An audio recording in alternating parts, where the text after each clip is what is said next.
मैं हूं कलीमुल्ला। आज हम बात करेंगे अजरबैजान बाकू और यूरोपियन नेबरहुड पॉलिसी के बारे में। हमारे साथ हैं अली अकबर साहब। अस्सलाम वालेकुम सर, क्या हाल है? वालेकुम अस्सलाम। मैं ठीक हूँ, आपका क्या हाल है? अल्हम्दुलिल्लाह सर, मैं ठीक हूँ। सर आप हमें बताएं, अजरबैजान बाकू और यूरोप के तल्लुकात कैसे हैं? जी, इसमें सबसे पहली बात तो ये है कि आज़रबाईजान के यूरोप के साथ बहुत अच्छे ताल्लुकात हैं। जी सर। और उसमें कुछ की फैक्टर्स भी हैं, जैसा कि यूरोप का एनर्जी के लिए आज़रबाईजान पे डिपेंड करना। जी सर। अब यूरोप जो है वो अपनी मेजर एनर्जी सप्लाई जो है वो रशिया से ले रहा था, यानी गैस और तेल जो है वो रशिया से ले रहा था। जी सर। और उनकी जो 90% या 95% डिपेंडेंस थी वो रशिया के ऊपर थी। अब उन्होंने जो है एक सेकंड सोर्स तलाश करना शुरू किया, और उन्होंने फिर आज़रबाईजान, ईरान और उसके साथ साथ तुर्कमानिस्तान, इन मुल्कों के साथ जो है ना एग्रीमेंट्स किए, और यहाँ पर उन्होंने इन्वेस्टमेंट की। और यहाँ पर ऑयल और गैस सेक्टर के अंदर इन्वेस्टमेंट करके यहाँ से वो पाइपलाइनों के ज़रिए, 3 से 4 बड़ी पाइपलाइनों के ज़रिए तेल और गैस वो जर्मनी तक और ऑनवर्ड लेकर गए। जी सर। तो अब उनका जो है ये सेकंड सोर्स ऑफ एनर्जी है, यहाँ पर आज़रबाईजान से वो एनर्जी लेते हैं, तो इसलिए वो उनकी ज़रूरत है आज़रबाईजान। तो उन्होंने एक यूरोपियन नेबरहुड पॉलिसी अनाउंस की, जिसके तहत यूरोप के जितने भी हमसाया ममालिक हैं, मसलन यूरोप के 27 मुल्क हैं, जी सर। इसी तरह से उनके जो हमसाया ममालिक हैं, यानी जितने भी सराउंडिंग के अंदर कंट्रीज़ हैं, जैसे मोरक्को है, या दूसरा जो ट्यूनिस है, या आ जाते हैं मिस्र आ जाता है, इनके साथ उनके रिलेशन। और उसके साथ साथ ईस्ट यूरोप में, ईस्ट यूरोप जिसे हम कहते हैं, इसमें आ जाता है ऊपर आपके बेलारूस आ जाता है, जी सर। उससे नीचे यूक्रेन है, फिर उसके नीचे मोल्दोवा है, उससे नीचे आप आते हैं तो जॉर्जिया है, आर्मीनिया है और आज़रबाईजान है। ये 6 ममालिक जो हैं ये यूरोप के बहुत करीब हैं, और यहाँ पर यूरोपियन कल्चर और रशियन कल्चर मिक्स अप है। जी तो सर। इन ममालिक को उन्होंने यूरोपियन नेबरहुड पॉलिसी के तहत बहुत अच्छी ट्रेड और वीज़ा की सहूलतें दी, जी जिसमें सर। आपने पिछले दिनों ये देखा कि यूक्रेन को उन्होंने वीज़ा फ्री एक्सेस दिया। यानी यूरोप के अंदर अब जो यूक्रेनी नेशनल है वो वीज़ा फ्री ट्रैवल कर सकते हैं। जी सर। इसी तरह इसी पॉलिसी के तहत उन्होंने जॉर्जिया को वीज़ा फ्री एक्सेस दी, कि जॉर्जियन नेशनल भी वीज़ा फ्री ट्रैवल कर सकते हैं। ठीक हो गया सर। और इसी तरह से उन्होंने वीज़ा प्रेफरेंशियल एग्रीमेंट किया अज़रबैजान के साथ, कि आज़री लोगों को अब पहले की निस्बत पहले 15 दिनों में वीज़ा मिलता था, और 12 से 16 डॉक्यूमेंट देना पड़ते थे। ठीक हो गया अब सर। उन्होंने 3 से 4 डॉक्यूमेंट देते हैं और आधी फीस देते हैं, और 1 हफ्ते के अंदर अंदर वीज़ा दे देते हैं। जी सर। इसको उन्होंने ये सहूलतें दी वीज़े के हवाले से, बिजनेस ट्रैवल के हवाले से, और साथ ही साथ ट्रेड के हवाले से। तो जो भी ट्रेड है, इंटरनेशनल इंपोर्ट एक्सपोर्ट है, उन्होंने प्रेफरेंशियल ट्रेड के एग्रीमेंट किए इनके साथ। जी सर। तो अब ये है, बेलारूस हो गया, यूक्रेन हो गया, मोल्दोवा हो गया, जॉर्जिया हो गया, और आर्मीनिया और आज़रबाईजान, इन सारे कंट्रीज़ के साथ उन्होंने एग्रीमेंट किए कि एक तो वो इनको ट्रेड में प्रेफरेंशियल जो है वो सहूलतें दे रहे हैं, जी सर। और इनके साथ जो टैक्स है, जो टैरिफ्स हैं, और वो सारे जो कस्टम वगैरह हैं वो रिड्यूस किए उन्होंने। और साथ ही साथ इनके लिए वर्क परमिट जो ये आसानी के साथ यूरोप में जाकर इनके लोग वहाँ पर जॉब ढूंढ के विदाउट वर्क परमिट काम कर सकते हैं, यानी कि उनको कोई इतना ज़्यादा इशू नहीं है, वहाँ पे जाएं, जॉब ढूंढें और अपनी जॉब शुरू कर लें। ठीक हो ठीक गया है। सर। और साथ ही साथ उनको वीज़ा फ्री एक्सेस है, यानी जैसे 2 मुल्कों को तो मिल गई है, यूक्रेन और जॉर्जिया को, जी सर। लेकिन बाकी कंट्रीज जो अभी निगोशिएशन में हैं, तो ये उनको वीज़ा फ्री एक्सेस भी देना है, और उसके साथ साथ बिजनेस के हवाले से, इनको ट्रेड के हवाले से कस्टम ड्यूटी और उन सारी चीज़ों में रिड्यूस करना।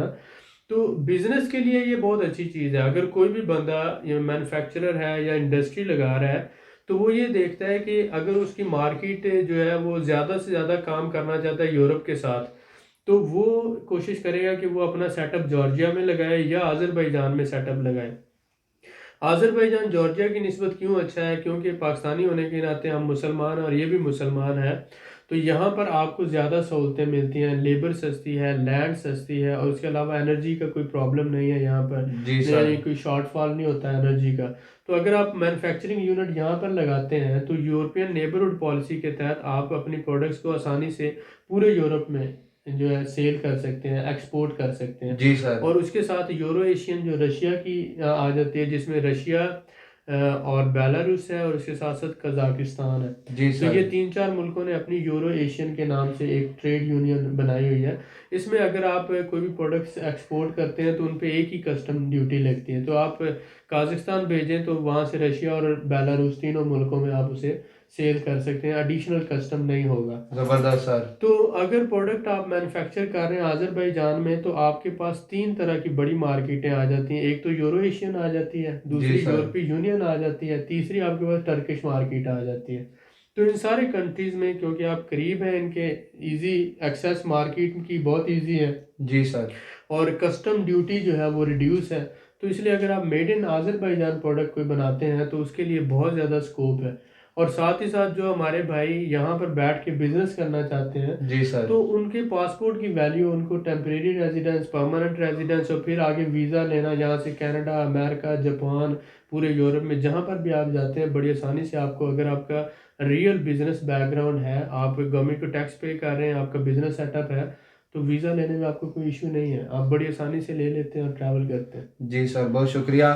सर मैं अज़रबैजान के मतलब ही आपसे जानना चाहूँगा कि यहाँ पे कौन सी ज़ुबान जो है ना इस्तेमाल होती है, तो उसको जो सीखना है, लैंग्वेज बैरियर का मसला किस तरह हल किया जा सकता है? अच्छा, यहाँ पे टर्किश या आज़री ज़बान अगर आप कह लें, तो ये लोग आज़री, जैसे हिंदी उर्दू का फ़र्क है, इसी तरह जी से सर। आज़री और टर्किश का फ़र्क है। ठीक हो गया तो सर। दरअसल ये टर्किश कल्चर है, टर्किश लैंग्वेज है, लोग कम्युनिटी भी टर्किश ही है, और शुरू में ये एक ही मुल्क था, बाद में सेपरेट हुए। जी सर। तो अब आज़री ज़बान जो है वो लिखी भी जाती है इंग्लिश अल्फ़ाबेट्स में और पढ़ी भी जा सकती है। उसको सीखने के लिए आप किसी भी ट्रेनिंग सेंटर जाते हैं, टीचर्स को आप महाना को $50 दें, तो वो 2-3 महीनों में आपको अच्छी खासी ज़बान सीख जाते हैं। जी सर। प्रोनाउंसिएशन का थोड़ा फ़र्क है, वो क्लियर हो जाता है, कोई इतना मुश्किल नहीं है। लेकिन ये ज़रूरी है कि अगर आपने यहाँ बिज़नेस सेटअप बनाना है, कोई काम करना है, तो आपको ज़बान आनी चाहिए। ठीक हो गया सर, जी। ज़बरदस्त। सर आप हमें ये बताएँ कि अगर कोई हमारा पाकिस्तानी भाई यहाँ पे बिज़नेस सेटअप बनाता है, हुँ, तो हुँ। उसके लिए यहाँ पे बिज़नेस सेटअप में क्या स्कोप है?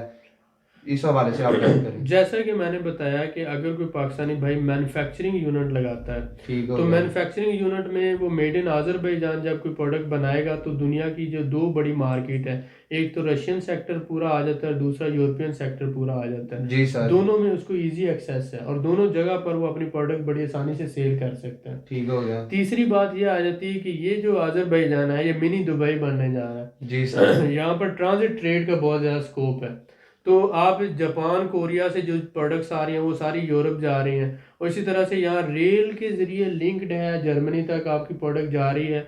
1 से 2 दिनों में आप यहाँ पे शिपमेंट भेजते हैं, तो यहाँ से तिब्लिसी, तिब्लिसी से जो जिहान, जिहान से इस्तांबुल, और इस्तांबुल से सीधा बर्लिन तक। जी तो आप सर। पूरे यूरोप में कहीं पर भी अपनी शिपमेंट भेज सकते हैं वाया रेल रोड। और दूसरा आपका रशिया भी रेल रोड से लिंक है, और यूक्रेन तक भी। तो जहाँ पर भी आपने सामान भेजना है, आप वाया रेल भेज रहे हैं और बहुत आसानी से भेज रहे हैं। ठीक हो और गया इसके सर। साथ साथ जो शिपमेंट वाया सी, कैस्पियन सी भी हो रही है और ब्लैक सी भी हो रही है। एक तरफ ओडिशा है, दूसरी तरफ रोमानिया की पोर्ट्स हैं, जॉर्जिया का जो बतूमी पोर्ट है। तो ये सारी चीज़ें जो है आपस में इंटरलिंक है। अगर आप यहाँ पे मैन्युफैक्चरिंग करते हैं, जी तो सर। आने वाले वक्त में आपका बहुत ज़्यादा फ़ायदा है, क्योंकि ये सेकंड वर्ल्ड कंट्री है, पाकिस्तान एक थर्ड वर्ल्ड कंट्री है।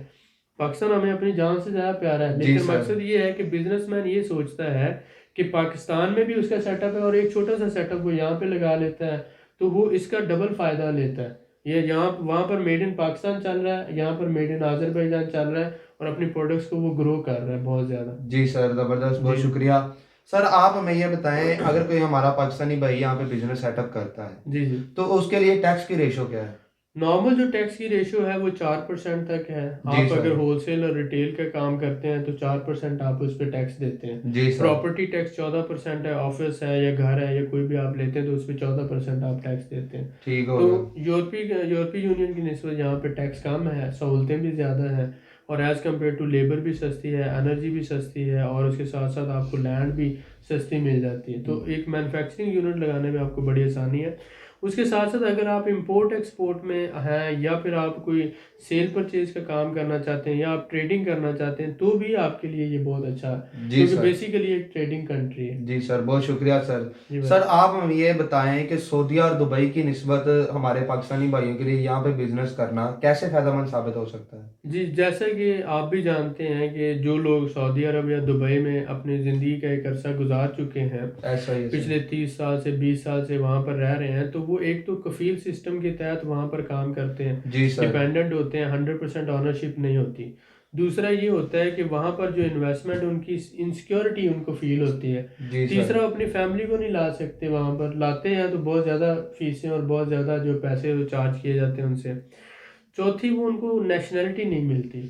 तो इन सारी वजूहात की वजह से अगर वो बंदे यहाँ पे इन्वेस्ट करता है तो एक तो ये कि 100% ओनरशिप उसको मिल रही है, जी सर। फैमिली को फौरी तौर पर आप ला सकते हैं, उनके साथ सेटल डाउन हो सकते हैं। मुसलमान सोसाइटी है, आपको प्यार भी मिलता है, इज्जत भी मिलती है, और आपके आने वाले वक्त में पोटेंशियल भी अच्छा है। जी सर। फिर आपको टेम्परेरी रेजिडेंस भी मिल रही है और परमानेंट रेजिडेंस भी मिल रही है, और शहरियत भी 7 साल बाद आपको मिल जाती है। जबरदस्त तो सर। अगर आप छोटी सी इन्वेस्टमेंट मसलन अगर आप बैंक के अंदर कोई $60,000 तक रख लेते हैं तो आप अपनी फैमिली के साथ यहाँ पे शिफ्ट हो सकते हैं। जी सर। उसके साथ अगर आप कोई $8-10 हज़ार इन्वेस्टमेंट करने की पोजीशन में कोई छोटा मोटा बिजनेस कर लेते हैं, तब भी बिजनेस बेसिस पर आप अपनी फैमिली के साथ माइग्रेट कर सकते हैं। जी सर। तो ये बहुत कम ममालिक में ऐसी सहूलत मौजूद है जो यहाँ पे है। तो इसी से हम चाहते हैं कि लोगों को फ़ायदा पहुँचे। जो लोग अब दुबई से या सऊदी अरब से या आगे पीछे से ट्रैवल करना चाह रहे हैं, या मलेशिया से या कहीं से भी, अभी यहाँ पर अनसेचुरेशन है, जी अभी यहाँ सर। पर कानून बड़ा इजी है और आसानी से वो बंदे ट्रैवल कर सकते हैं। ये जो कोरोना वायरस की वजह से थोड़ा सा टेम्परेरी हालात है, डिस्टर्ब हुए हैं, ये तो पूरी दुनिया में हुए हैं, जी लेकिन सर। 2-3 हफ्तों के बाद जैसे ही नॉर्मल सिचुएशन होती है, मेरे ख्याल में जो इन्वेस्टर हजरात हैं या जो बिजनेस से माइग्रेट करना चाहते हैं उसको इस हवाले से सोचना चाहिए। जी और सर। इसमें एक अच्छी अपॉर्चुनिटी है उनके लिए, आप फैमिली के साथ आसानी से माइग्रेट कर सकते हैं। जी सर, बहुत शुक्रिया। सर मैं आपसे जानना चाहूँगा कि ये जो आज़री लोग हैं यहाँ पे, उनका पाकिस्तानियों के साथ किस तरह का रवैया है, अखलाक कैसा है उनका? बहुत ही अच्छा है, ये शुरू से ही हमें बहुत ज़्यादा इज्जत देते हैं। मुझे 10 से 11 साल यहाँ पर हो गए हैं। जी सर। तो मैंने ये देखा है कि बहुत ज़्यादा फ्रेंडली हैं, आपको भाइयों की तरह ट्रीट करते हैं, बहुत ज़्यादा रिस्पेक्ट देते हैं, कहीं पर कोई प्रॉब्लम हो आपको पूरा हेल्प करते हैं। कभी भी इन्होंने किसी भी तरह से आपको इन्फीरियरिटी, यानी कि वो ऐसा कोई आपके साथ रेसिज्म है या ऐसा कोई ट्रीट नहीं करते आपको जी गुलामों सर। की तरह, भाइयों की तरह और दोस्तों की तरह ट्रीट करते हैं। एक दफ़ा मैं सऊदी उधर गया हूँ, दुबई, अबू धाबी और दुबई। तो मैंने देखा वहाँ के जो लोकल अरबी हैं उनका रवैया बहुत ही ज़्यादा जो है वो अपने आप को बहुत सुपीरियर नेशन के तौर पर लेते हैं और अपने जी आप को सर। बड़ा जो है, और हमें वो एज ए ट्रीट करते हैं जैसे हम कोई उनके गुलाम हैं या इस तरह से। लेकिन कोई भी एजुकेटेड बंदा ये बर्दाश्त नहीं करता है। तो जी सर। हम मजबूरी के तहत वहाँ पर रह रहे हैं, लोग पाकिस्तानी भाई और इंडियंस और बहुत से लोग। लेकिन मेरा ये ख्याल है कि अगर उनके पास चांसेस हैं और अगर वो उनके पास थोड़ी इन्वेस्टमेंट है तो वो अपना उसे वहाँ पर भी बिजनेस करते रहें, लेकिन उस बिजनेस की एक छोटी सी ब्रांच यहाँ पर भी बना ले, अपने और अपने बच्चों का फ्यूचर सिक्योर करें। जी ये सर। एक अच्छी अपॉर्चुनिटी है, मैं तो ये एडवाइस करना चाहूँगा। ज़बरदस्त सर, बहुत शुक्रिया। Sure. सर मैं आपसे पूछना चाहूँगा कि जैसा कि यहाँ की नेशनैलिटी लेने के बाद, परमानेंट रेजिडेंस लेने के बाद जो आसपास की कंट्रियाँ, कौन सी कंट्रीज़ के वीज़े फ्री हैं आज़री लोगों के लिए? देखें, तकरीबन 35 से 40 कंट्रीज़ हैं जिनको आप इजीली एक्सेस कर सकते हैं। जब आपके पास पासपोर्ट है तो वीज़ा फ्री, जिनमें आपका यूक्रेन आ जाता है, काज़ाकिस्तान है, रशिया है, टर्की है, ये मेन कंट्रीज़ है। उसके अलावा जितनी भी रशियन स्टेट्स हैं वो वीज़ा फ्री हैं। जी उसके सर। अलावा और बहुत से ममालिक आ जाते हैं, इंडोनेशिया, मलेशिया और इसी तरह से कुछ अफ्रीका के ममालिक आ जाते हैं, तो ये सारे भी वीज़ा फ्री हैं इसमें। जी सर, बहुत शुक्रिया सर। मज़ीद मालूमात के लिए हमारे चैनल को सब्सक्राइब करें, वीडियो को लाइक करें और शेयर करें। बेल आइकन को ज़रूर प्रेस करें ताकि हमारी अगली वीडियो आपको मिल सके। अल्लाह हाफिज़।